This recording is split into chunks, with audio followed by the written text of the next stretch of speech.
So I'm Ospashile Karpek Merpak.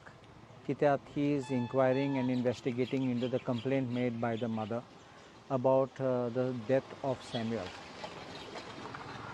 Tinga, they have said that they accused the police of certain action, and I told SP after recording, all the statements were recorded. I made something clear to him. I told him there are 4 parts in the matter. First part is relating to the recording of the video and making it viral, which I am not concerned now.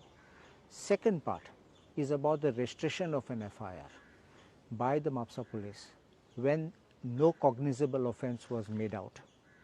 Third was the treatment at the Mapusa police station to Samuel. And fourth part is what we came to know about recently. Today's newspaper shows that on Saturday, FIR was registered against Samuel for illegal possession of a firearm. So as I mentioned, I said I am not touching on the first issue about foreign FIR or anything. The second part is very important for me. This is touching the action of the police, which is of the registration of an FIR. In the video, you don't see anybody throwing anything. You don't see specifically Samuel also throwing anything. So therefore, the video is only a conversation. It is true that Samuel admits after this heated discussion that he threw garbage, but nothing is mentioned what garbage. If it is not mentioned, what is the garbage what is mentioned? The question is, what is the basis or the material for the police to register an FIR to say that section 271 BNS Act will be attracted? Because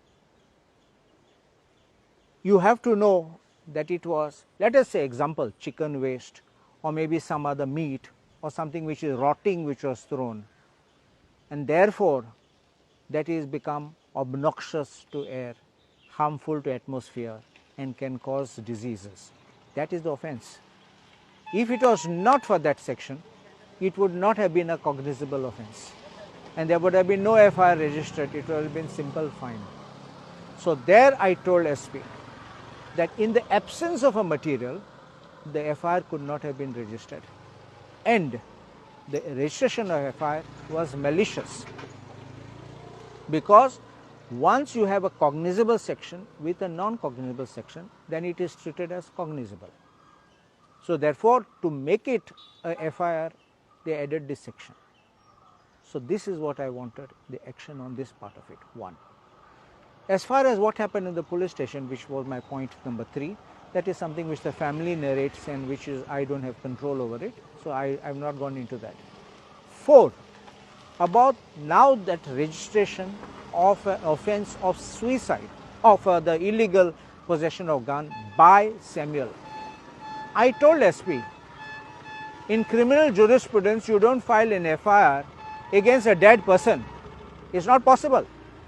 What's the purpose of FIR? It is to register an offence, it is to investigate the crime and to punish the accused by prosecution. If the accused is dead in the beginning, there is no question of FIR. If the accused dies also midway, it abates. That doesn't remain. So how do you register an FIR against him? I can understand if they had said illegal possession of firearm by unknown persons, which I told SP, it would have been all right, it could have been a different matter.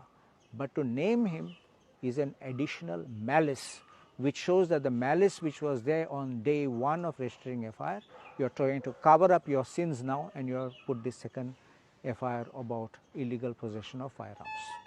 So I think that this is quite a serious matter. Either it exhibits complete lack of knowledge of criminal law or deliberate malicious attempt to tarnish the name of Samuel, to make him that as if he is really a bad criminal. And I told him, in life as well as in death, people would love to live with honor and with respect.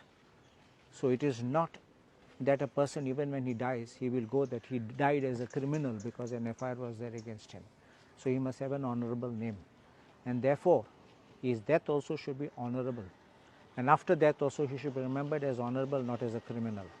So that's why I felt this is malicious, and I have said that an inquiry needs to be made specifically in regard to this also, besides what he has been investigating.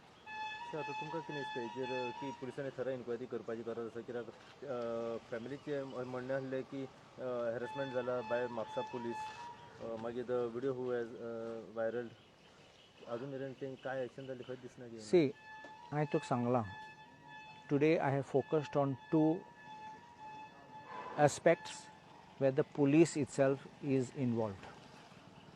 So smaller.